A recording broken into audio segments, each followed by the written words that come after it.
ইতিমধ্যে সমঝোতায় এসেছে ৮টি দলের সাথে, তবে এখন পর্যন্ত আসন সমঝোতায় আসতে পারছে না তারা।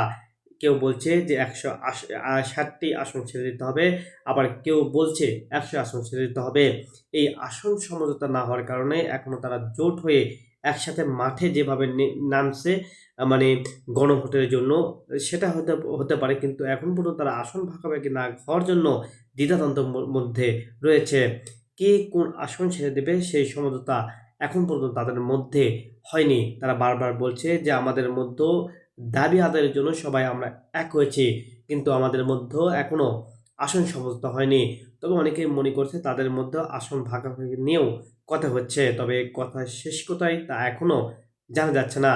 ইতিমধ্যে ২০০ আসন কিন্তু জামাতে আমির কিন্তু ঘোষণা করেছেন। আবার বলা হচ্ছে যে ১০০ আসন ছেড়ে দেওয়ার কথা উল্লেখ করছেন। তবে এর মধ্যে কিছু কথা উল্লেখ রয়েছে, যারা আসনগুলো পেয়েছে ইতিমধ্যে তাদেরকে নির্ধারণ করা হয়েছে। তাদের অনেক জায়গায় হয়তো আসনগুলো ছেড়ে দেওয়া যেতে পারে। এর মধ্যে আমরা দেখেছি গেল কিছুদিন আগে একজনকে আসন দিয়েছিল জামাত, সেখানে কিন্তু তাকে ছেড়ে দিয়ে তার ছাত্রকে আসন দিতে হয়েছে। অর্থাৎ তিনি জুলাহের ব্যাপক ভূমিকা পালন করেছেন সাংবাদিকতার জন্য। পরবর্তীতে আমরা দেখলাম সুন্দরভাবে আসন সমঝোতা হলো, যা বিএনপির মধ্যে লক্ষ্য করা যায়নি। গেল কিছুদিন আগে ভাগে হয়, ঠিক তখনই কিন্তু রাজপথে তারা এখনো নেমেছে যারা আসন পায়নি। রাজপথে আগুন জ্বালাও পোড়াও করছে এবং বলছে যে এই নেতাকে কেন দেওয়া হয়নি, তিনি একজন ত্যাগী নেতা। এর আগে আমরা দেখেছিলাম রুমিন ফারহানার বিষয়টা। তিনি কিন্তু বারবার বলে আসছিল যে আমি আমার জনগণের জন্য অনেক কাজ করে যাচ্ছি। আমি বিগত দিনগুলোতে আমি অনেক নির্যাতনের শিকার হয়েছি, তারপরেও আমাকে এই আসনটি দেওয়া হয়নি। যদি আমাকে এই আসনটি না দেওয়া হয় তাহলে আমি যেকোনো একটি প্রতীক নিয়ে লড়বো, কারণ সাধারণ মানুষ আমাকে চায়। আমি একজন ত্যাগী নেত্রী হিসেবেও তিনি ঘোষণা দিয়েছেন।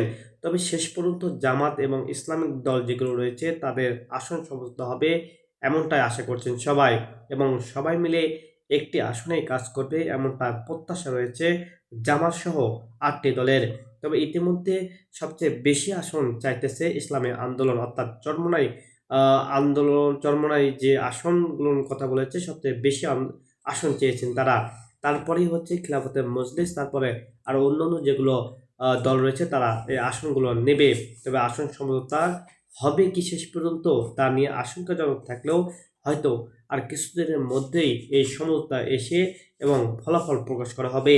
অর্থাৎ কে কোন আসন ছাড়ছে তার সমঝোতার মাধ্যমে কাজ করবে এই ৮টি দল, এমনটাই বলছে। তবে ইতিমধ্যে আমরা সামাজিক যোগাযোগ মাধ্যমে দেখছি এই ৮টি দল বিভিন্ন বিভাগীয় সমাবেশ করছে ঢাকা সহ বিভিন্ন জায়গায় তারা একসাথে কাজ করছে, এবং আমরা শেষ পর্যন্ত দেখলাম সবাই একসাথে হাত উঠিয়ে বলছে আগামীর দেশ হবে ইসলামিক দেশ, আগামীর দেশ হবে দুর্নীতিমুক্ত বাংলাদেশ, আগামীর দেশ হবে একটি সন্ত্রাস মুক্ত বাংলাদেশ, চাঁদাবাজি মুক্ত একটি বাংলাদেশ। তাই এই দেশকে সুন্দরভাবে গড়তে হলে সবাইকে ইসলামিক দলকে ভোট দিতে হবে। তবে ভোটের কথা যদি আসে তাহলে মানুষ সত্যিকার অর্থে কি ইসলামিক দলকে ভোট দেবে পরিসংখ্যান বলছে, এবং মানুষের ভিতরে যে সাংবাদিকরা গিয়ে মানুষকে মানে বলছে যে আপনি এইবার কাকে ভোট দিতে চাচ্ছেন, তবে সেখানে কিন্তু সবাই বলছে বেশ কয়েকটি দলকে আমরা দেখছি, তবে এবার একটু ইসলামিক দলকেই দেখতে যাচ্ছে। তবে শেষ পর্যন্ত কি ইসলামিক দল গড়তে পারবে রাষ্ট্র, নাকি আবারও বিএনপি গড়বে রাষ্ট্র?